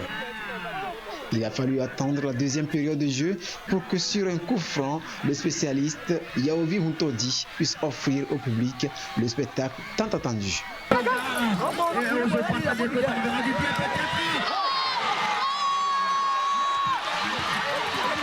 Ce but inscrit à la 2e minute de la reprise galvanise davantage les Verts qui gardent le contrôle de la partie jusqu'à terme. La bonne option est ainsi prise quant à l'atteinte des objectifs pour Union FC de Djéi. À défaut de ce qu'on aime, on se contente de ce qu'on a. Au moins il y a la victoire, il y a 3 points. Le prochain match, je vais voir ce que l'équipe va donner. Nous sommes là ici pour remporter la coupe. Sinon la coupe ou rien, c'est ça notre objectif là. 2e édition, tournoi à l'Olédou Vaud à Djekotoué. Le parrain Charles Kokovi Gaffan, après avoir convié la foule à la culture de la paix et de la non-violence, a souhaité bonne compétition à tous les 8 clubs participants et les a encouragés à travers des gestes. Ce tournoi qui se veut fédérateur des énergies pour le développement du milieu opte également et surtout pour un bon devenir des jeunes joueurs. L'objectif du tournoi à l'Olédou Vaud, c'est de faire développer les jeunes talents qui sont en train de jouer. Parce qu'aujourd'hui, on peut aussi passer par le football et gagner sa vie. Donc le parrain de l'événement veut que ces jeunes-là qui ont ce talent en eux puissent les développer au-delà même du pays. Et donc on est en train de passer par ces talents-là pour avoir au moins une équipe dans la préfecture. Pourquoi pas mettre le nom à l'Olédou sur cette équipe-là. Nous sommes dans la commune Vaud 1 aujourd'hui. À l'Olédou sera dans la commune Vaud 2, Vaud 3, Vaud 4 et après on aura une super coupe à jouer sur le stade municipal de Vaughan. Et c'est le moment de remercier le PDG Charles Kokovi Gaffan qui est le parrain de cette compétition qui va sillonner toute la préfecture de Vaud et j'espère que ce sera bon pour le moral. D'ici le 25 décembre prochain, date prévue pour la finale.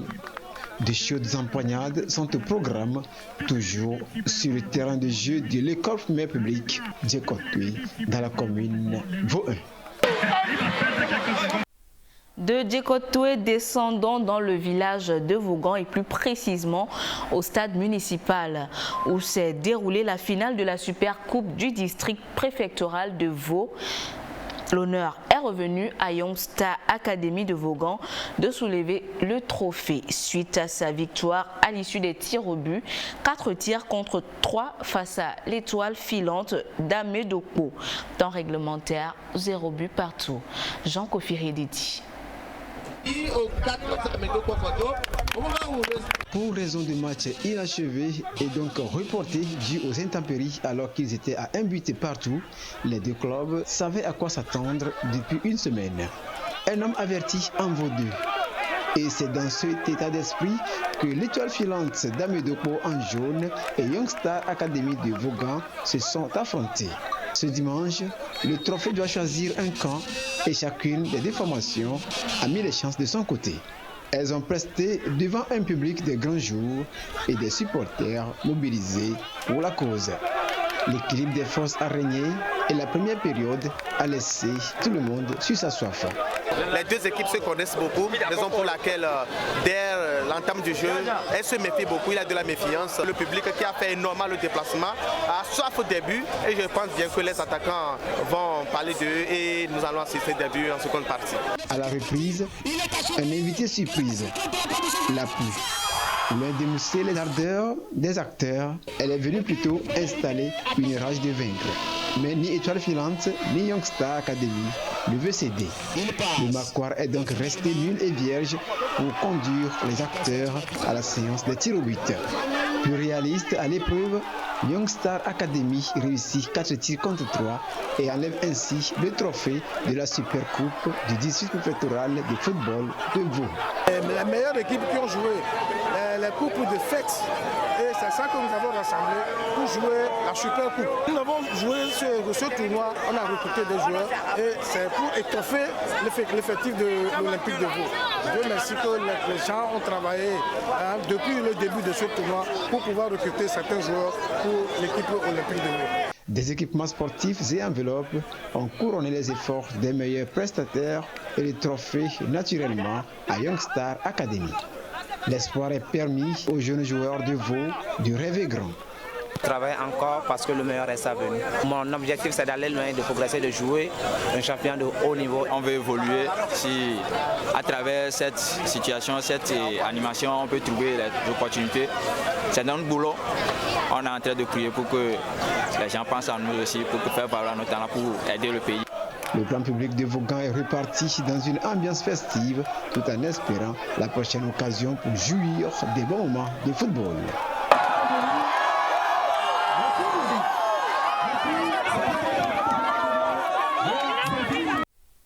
Et voilà, et le district préfectoral de football de Vaud s'est déporté jusqu'à nous sur ce plateau avec son président, monsieur Damessi. Bonjour. Bonjour, madame. Comment vous allez? Ça va bien. C'est un plaisir. C'est tout le district préfectoral de Vaud qui nous fait l'honneur sur ce plateau. Effectivement. C'est le district, nous représentons le district ici et nous allons parler du district. Voilà, à vos côtés, c'est le SG du district, Monsieur Clousset. Monsieur Clousset, bonjour. Bonjour. Bienvenue sur ce plateau. C'est un plaisir d'être à vous. Bienvenue à Lomé aussi. Merci aussi. Voilà. Alors, Monsieur le Président, on parle d'une super coupe pour le district de Vaud. Dites-nous déjà, qu'est-ce qui vous y a conduit, d'où est venue l'idée? Oui. Depuis notre élection jusqu'à ce jour, je le partage en deux. Il y a une partie, cette maladie nous a poursuivi Covid. On n'a pas tellement fait quelque chose de bon. Donc la deuxième partie, les équipes veulent jouer. Les gens sont assoiffés du sport, veulent jouer. Donc c'est parti par les tournois de fête dans les cantons. Et nous nous sommes dit que, bon, écoutez, pour faire une super coupe dans la préfecture, donc nous avons ramassé tous les finalistes de chaque canton et nous avons fait de cela une super coupe. Voilà à peu près le début et la fin, la finalité, c'est qu'on joue une super coupe en prenant les finalistes de chaque canton. Ouais. Et à l'issue de la tenue de cette super coupe, est-ce qu'on peut dire que les objectifs sont atteints? Oui, les objectifs sont atteints. Les objectifs sont atteints parce qu'il y a les équipes qui sont dans les coulisses qui nous suivent et qui ont essayé de prendre les joueurs qu'ils veulent. Puisqu'il y a le championnat, il y a les directeurs techniques, les entraîneurs des clubs de Lomé, de D1, de D2 qui nous suivaient. Ils étaient arrivés et ils prenaient ce qu'ils veulent. Donc ça veut dire que l'objectif est atteint. Ouais. Monsieur Clousset, dites-nous comment est-ce que la compétition s'est déroulée? Non, en fait, les équipes que nous avons prises, elles étaient combien? 8 au départ. Et vous voyez qu'après Covid, il fallait faire quelque chose. Bien sûr. Et ils ont commencé et nous les avons observés. On peut parler d'approche par compétence. On a vu ce qu'ils ont fait et nous les avons ramenés à notre niveau, au niveau du district, pour indiquer ce qu'il faut faire, les règlements, comment il faut les observer, ce qui a failli de leur côté.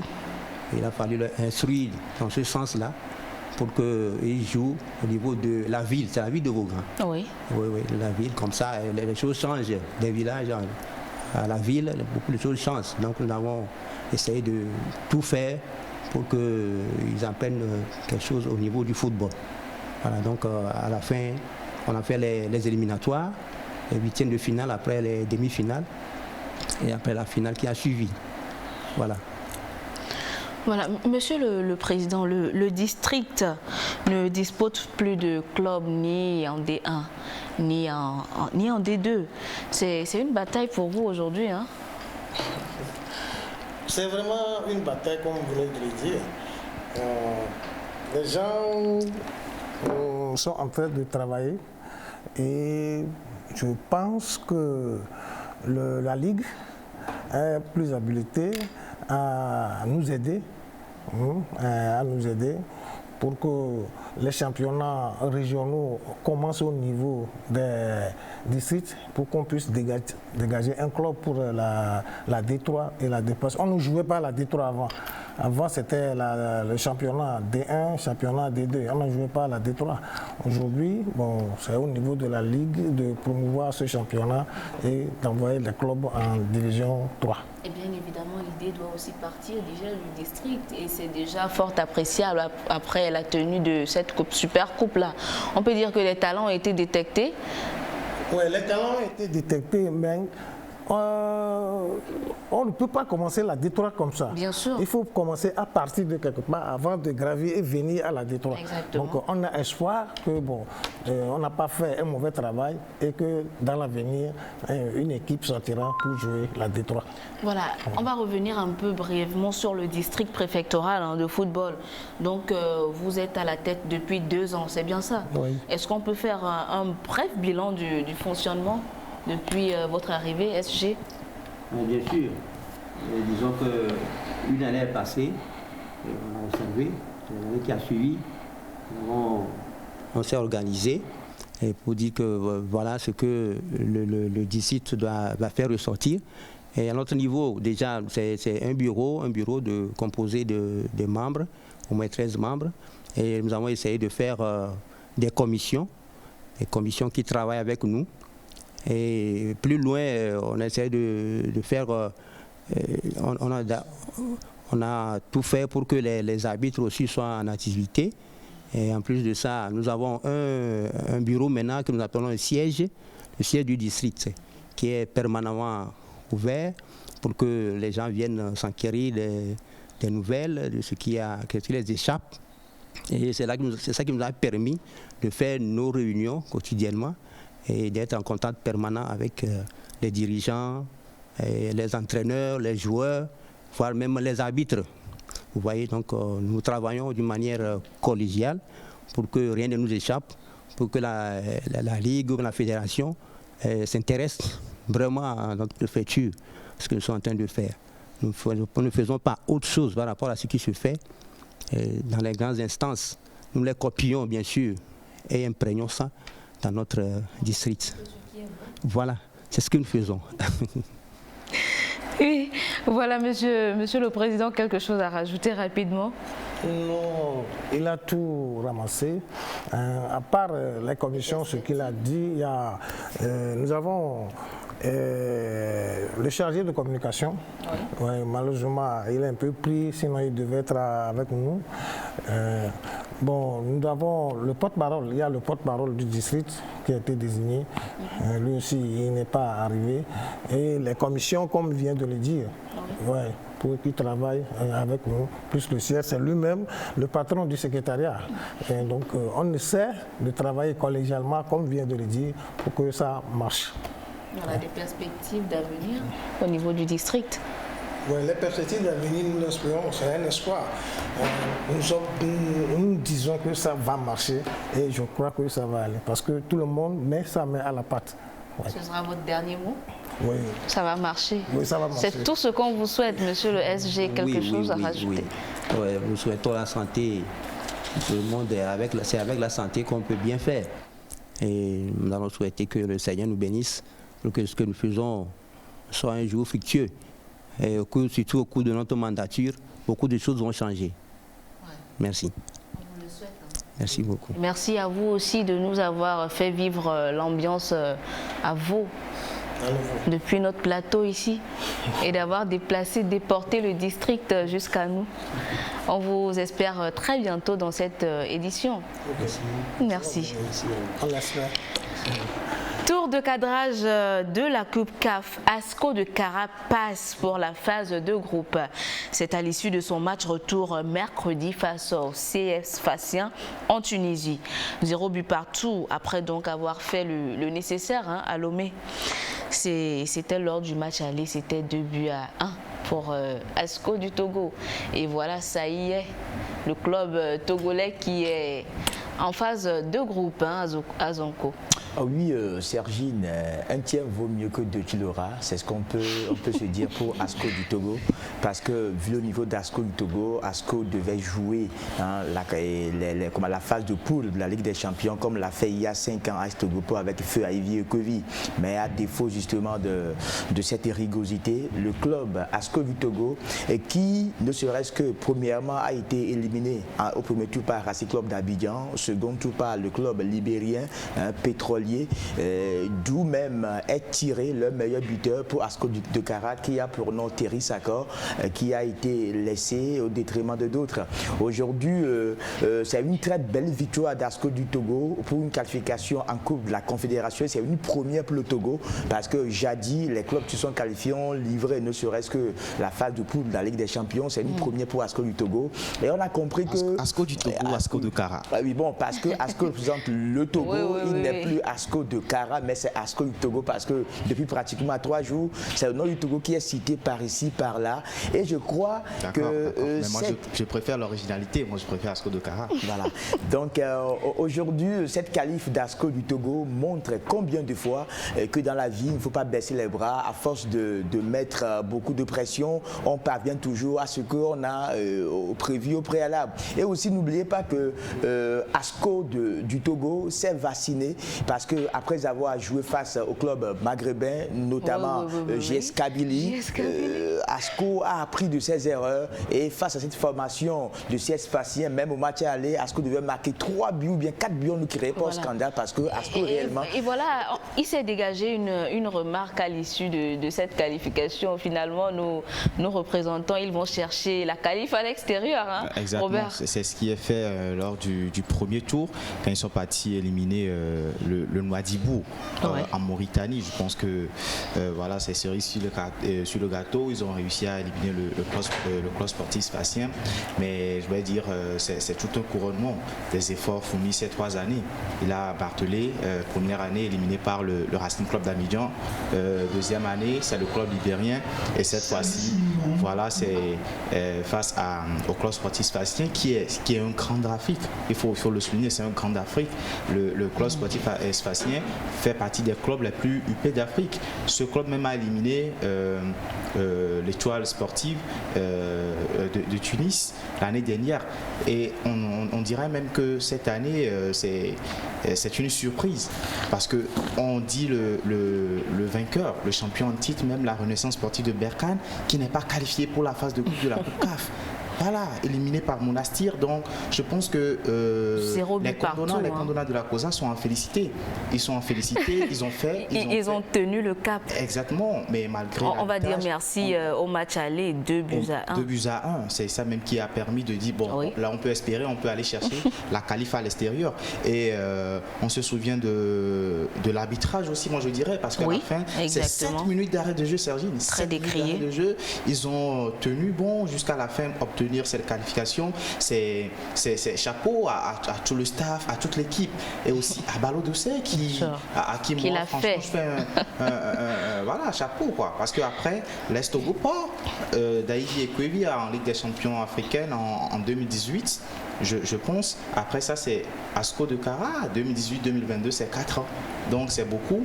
Ils l'ont fait, félicitations à eux. Et c'est maintenant que le travail va commencer. Le travail va commencer. Il ne faudrait pas tomber d'entrée de jeu en phase de poule. La phase de poule, c'est une autre phase, carrément différente des phases éliminatoires. Là, Womedové l'a dit dans un reportage que pour jouer dans la cour des grands, il faut éliminer les grands. Donc le club sportif sfaxien était éliminé. Ils l'ont fait.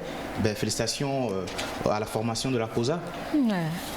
Félicitations à Asco du Togo ou Asco de Kara? Moi, je préfère Asco de Kara. Bon, c'est le Togo qui gagne de toutes les façons. Oui, c'est vrai.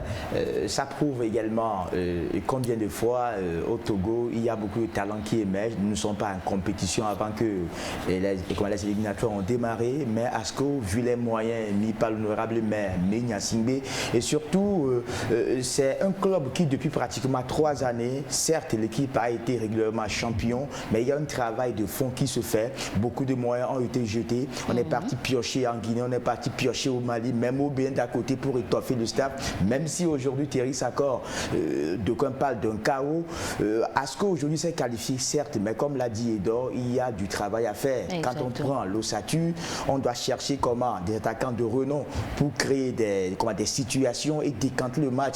Un seul, Wakaram Moutelabou, qui a lui seul inscrit ne serait-ce que 5 buts. Et si on prend sur les 5 dernières rencontres d'Asco, ça veut dire qu'aujourd'hui, Asco doit faire des recrutements ISL et bientôt mercredi, connaît-on voir leurs adversaires en match de poule. C'est l'occasion de revenir sur notre championnat national, le championnat D1 Lonato, qui est à sa 2e journée aujourd'hui.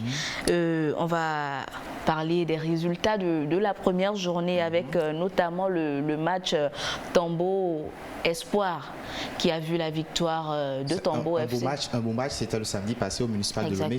J'ai suivi un beau match, un comeback de la formation de Dacha, voilà, Tambo. Une remontada qui était menée par Espoir FC de Zio. Espoir qui connaît déjà la première division. Et voilà, Tambo qui est novice dans cette compétition et vient damer le pion à la formation de Zio. Mais c'est le match, c'est le contenu de jeu même qu'ils ont produit, c'est ça qui m'a intéressé. Ils étaient menés 1-0, ils ont égalisé un splendide but de Joël Amétépé, et voilà, et il y a un penalty en seconde mi-temps pour arracher la victoire. Le club de Zio ne se retrouvait plus en deuxième partie. Exactement, c'est la formation, le jeu même, ça circulait tranquillement, le ballon fluide, et puis ils étaient à l'écoute aussi, leur entraîneur qui était là pour les consignes depuis sa surface technique, ils ont exécuté, je pense qu'ils ont obtenu les 3 points qui est très important. Exactement. Voilà, demain ils ont match face à Dito aussi qui est un cadre de ce championnat, donc il va falloir concrétiser, mais ça s'annonce très rude face au Dynamique Togo. L'AS OTR aussi a empoché les 3 premiers points, c'était c'était face à Entente 2 sur la plus petite des marques. Avant d'aborder cette rencontre Côte de Compas de derby de la capitale, pour ajouter à ce que Edo a dit, en D2, c'était la bête noire pour Tambo parce que en match de poule zonal, Tambo n'a jamais gagné Espoir de Zior. Ça a été un match de revanche pour le club de Dakar et surtout avec l'entraîneur l'a d'ailleurs dit qui est justement derrière, ça met beaucoup de moyens. Et ce qui est intéressant, c'est qu'à la fin de la rencontre, quand vous écoutez les joueurs parler, on dit qu'on est venu pour jouer le maintien. Mais clairement, vu le jeu produit, il faut compter cette formation de Tambo. Il y a de la place. Qui est comme un potentiel candidat pour le titre, même si c'est trop tôt de le dire. Maintenant, par rapport à cette rencontre entre la SOT et puis Entente 2, c'est vrai, quand on voit l'effectif des jaunes et bleus de Columbia Company Konakwe, ils ont perdu beaucoup de joueurs qui sont partis dans les clubs d'à côté. L'équipe, c'est maintenant que l'équipe apprend à se constituer, même s'il y a un certain Akusa Kamelo qui est DTN. À côté, il y a la SOTR qui connaît le championnat, même si ils ont perdu Fiabo et qui n'est plus leur entraîneur. Ça a été un beau match, sauf que ce qu'on attend réellement en termes de l'explosivité, ça a manqué, mais à la fin, c'est les percepteurs d'impôts voilà, qui enlèvent les 3 points et c'est bénéfique pour ce club-là, qui est aussi toujours annoncé, mais jamais arrivé. Gomido et Dito, ils ont fait jeu égal, hein, à Palimé, un but partout. Ça a été également un match attendu entre les Robots Rouges qui, lors de la phase régulière du championnat, avaient battu Gomido ici par 4-1 avec une histoire de licence oubliée à Palimé. Cette fois-ci, à Palimé, la dernière fois, on a vu Gomido avec un public des grands jours, même si le ticket était à 1000 francs, était déplacé avec des tambours, Bobo Boy, ses consorts. Un but marqué, il se croyait déjà aux anges, ça comptait sur l'espérance de cet Barabako, qui, il faut le dire aussi, l'équipe de Dito a été remaniée à connotation jeune. Ça joue du beau football, en tout cas, la fête, c'est un but partout, mais on va apprécier réellement Dito demain face à Tambo, un match qui s'annonce pimenté. Voilà. Oui, voilà, on donne la suite du programme de cette deuxième journée. Semassi reçoit donc Unisport à Sokodé, l'AS Bina reçoit Kakal Akara, l'AS OTR et Gomido se donnent rendez-vous à la JCA. En ce moment, il y a le match l'AS OTR qui est face à Sarah FC au municipal de Lomé. Ange FC affronte aussi en ce moment Bolouessou à la JCA. Oui, rapidement, on va placer un mot en Coupe du Monde Qatar 2022. Plus que 8 jours avant le coup d'envoi de la compétition. Cette semaine a surtout été marquée par cette valse de publication de la liste des joueurs. On va rapidement évoquer d'abord la liste du Sénégal avec la petite frayeur ou plutôt le ouf de soulagement de savoir que le meilleur joueur africain sera de la partie qatarienne. Exactement, je pense que tout le public sportif africain a retenu son souffle la fois dernière quand on a appris la blessure de Sadio Mané. Heureusement, qui finalement ne sera pas forfait pour le mondial. Je pense qu'il sera réduit, il ne sera pas à 100%. Mais on a toujours besoin de Sadio Mané dans cette formation sénégalaise. D'autant diront plus que il y a tout un arsenal, toute une armada offensive du côté du Sénégal. Oui. On parle d'Ismaël Assar, on parle de Famara Diédhiou, on parle d'Idrissa Gana Gueye, le portier aussi de Chelsea et Joao Mendy. Mais Sadio Mané, c'est le ballon d'or africain. Sadio Mané, c'est le deuxième au classement du ballon d'or européen, France Football. Donc on a besoin de Sadio Mané, mais au même moment, lui, il est indispensable. C'est vrai. Donc avec ou sans Sadio Mané. Et le Sénégal sera face aux Pays-Bas le 21. Est-ce que Sadio Mané sera c'est la grosse interrogation parce qu'on attend de voir. On remet en cause son état de santé. Est-ce qu'il sera opérationnel? Est-ce qu'il sera à 100%? On croise les doigts parce qu'on a envie de voir Sadio Mané présent dans cette formation du Sénégal face aux Pays-Bas.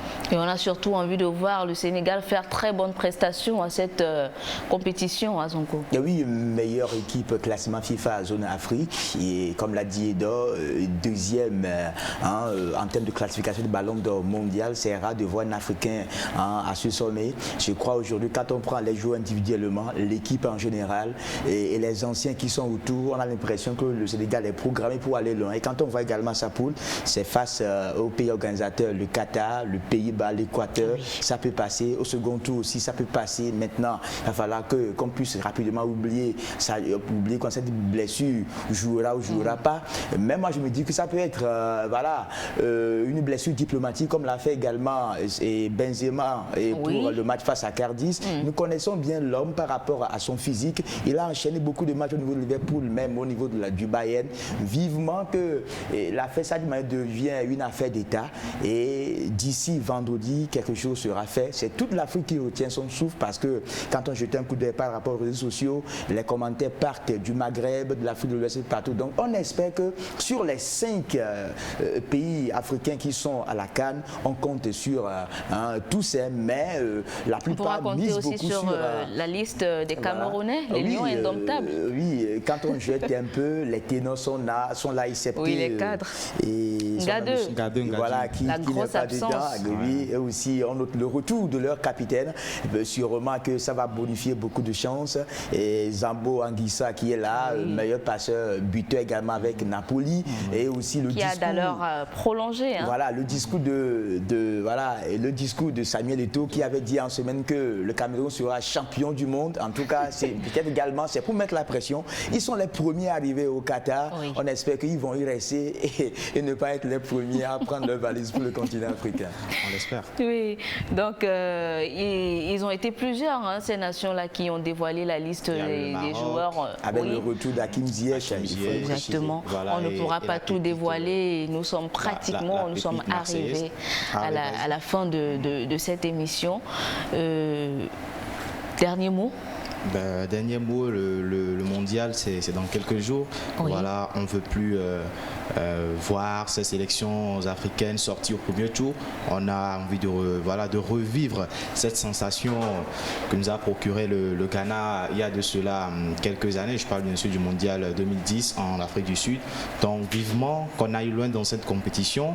On en a les moyens, on en a les ressources. On a aussi ces stars pour faire une bonne figure lors de cette Coupe d'Afrique, de ce mondial, de cette Coupe du Monde.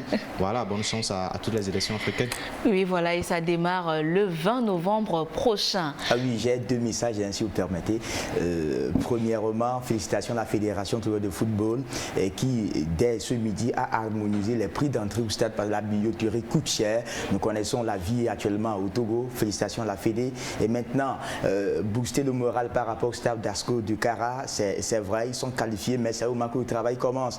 À Bao-Dossé, l'a fait là où les autres ont échoué, mettons les moyens, surtout que le président de d'Asco de Kara, vous le connaissez, forcément qu'un travail serait fait et que quand Asco entre en poule, que Asco marche dans les pas d'un certain Ice Group avec Feu Ivy et Kevi, et que forcément les joueurs mouillent le maillot pour gagner leur contrat ailleurs, et aussi ça fera booster l'économie togolaise parce que les gens viendront, les hôtels seront meublés, nos bandes vendront du jus, de l'eau, et c'est bénéfique pour le Togo.